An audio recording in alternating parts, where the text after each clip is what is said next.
आज जिस मेडिसिन का हम जिक्र करेंगे उसका नाम है पल्साटिला। जिसका ये पार्ट 1 है, उसको 1 नंबर से शुरू करेंगे। उसको 1 नंबर से शुरू करने से पहले तमाम होम्योपैथ डॉक्टर हज़रात से रिक्वेस्ट है कि अगर आपने अभी तक हमारा चैनल सब्सक्राइब नहीं किया तो उसको सब्सक्राइब करें और घंटी के निशान को हल्का सा पुश कर दें। मैं यकीन से कहता हूँ कि आपका ये फ़ैसला आपकी कामयाब प्रैक्टिस का ज़ामिन होगा। हम चलते हैं इसके 1 नंबर की जानब, दबाव ना बर्दाश्त कर सकने वाली शख्सियत। लेकिन इससे पहले मैं इसको पहचानने का तरीका बताऊंगा कि आपकी किस तरह इसको शख्सियत को पहचान सकते हैं। इसके बारे में डॉक्टर हेरिंग कहते हैं कि खूबसूरत बाल, नीली आँखें, पीला चेहरा, ये है पल्साटिला। तो आप जब देखते हैं कि खूबसूरत बाल, नीली आँखें और पीला चेहरा, तो एक खूबसूरत शख्सियत का आप तस्वर आपके सामने आता है। ये मर्द हो या औरत, जब सिम्टम मिल जाएं, जब शख्सियत आपको मिल जाए तो फिर आगे की बात होगी। इसको दरअसल औरतों की मेडिसिन कहा जाता है पल्साटिला को। उसकी वजह यह है कि ये रोने वाली शख्सियत होती है, नरम तबीयत, रोने वाली शख्सियत, क़ुव्वत फ़ैसला की कमी, दूसरों पे डिपेंड करने वाली शख्सियत, ठीक है ना जी। इसके अंदर ये है कि फ़ैसले की भी कमी होती है कि फ़ैसला नहीं कर पाती ये शख्सियत, ठीक है ना जी। ये सारी चीज़ें दरअसल औरतों में ज़्यादा मिलती हैं, इसी वजह से इस मेडिसिन को औरतों की मेडिसिन कहा जाता है, जबकि इस तरह नहीं है। ये मर्दों के अंदर भी ज़्यादा इस्तेमाल होने वाली मेडिसिन है, लेकिन मौजूदा दौर के हवाले से देखें तो पल्साटिला मर्द काफ़ी तादाद में मिल जाते हैं, क्योंकि अब औरतों की आदतें मर्दों के अंदर भी काफ़ी मिलती हैं आपको। उनके अंदर भी देखें तो फ़ैसले की कमी, रोने वाली एक सूरत हाल कि हर शख्स के आगे अपना रोना है और हमदर्दी हासिल करनी है, क्योंकि पल्साटिला के अंदर देखें ये हमदर्दी लेती भी है और हमदर्दी करती भी है। ये शख्सियत, तो मर्द हो या औरत, इसके अंदर ये क्वालिटी होती है।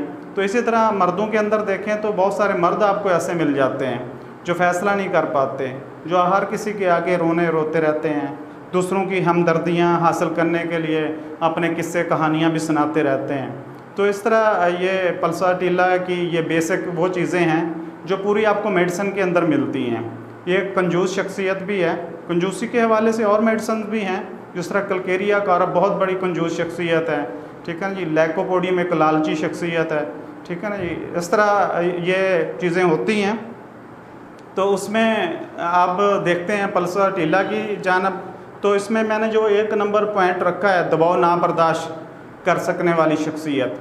दबाव ना बर्दाश्त कर सकने वाली शख्सियत में आप देखें कि ये शख्सियत कभी भी किसी आला ओहदे के ऊपर आपको फैज़ नहीं मिलेगी, इसकी पोस्ट कोई आला पोस्ट के ऊपर ये शख्सियत नहीं होगी।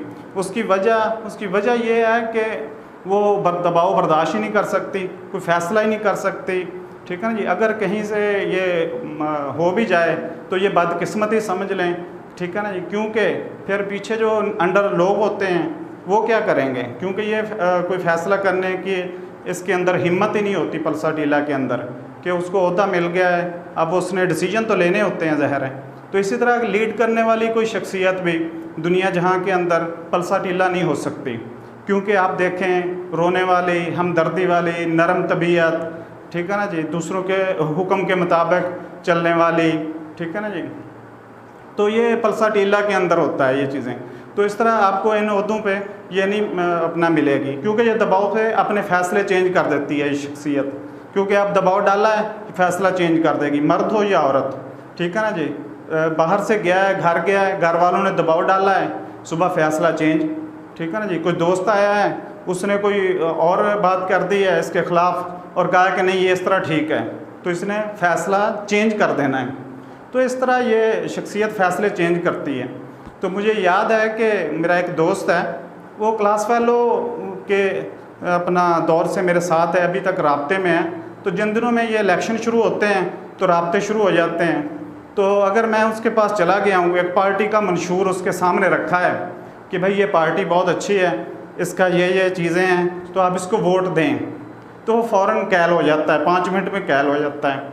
लेकिन होता क्या है कि कुछ देर बाद दूसरा दोस्त आता है, वो किसी और पार्टी से ताल्लुक़ रखता है, वो कहता है कि अच्छा, उसको मेरा जो मंशूर है वो उसको बताना शुरू कर देगा कि इस तरह है, मैंने तो वोट इसको कास्ट करना है। जब वो ख्याल करेगा कि नहीं, इस पार्टी को नहीं, इस पार्टी को वोट देना है, तो 5 मिनट बाद वो फैसला चेंज हो जाएगा उस शख्स का।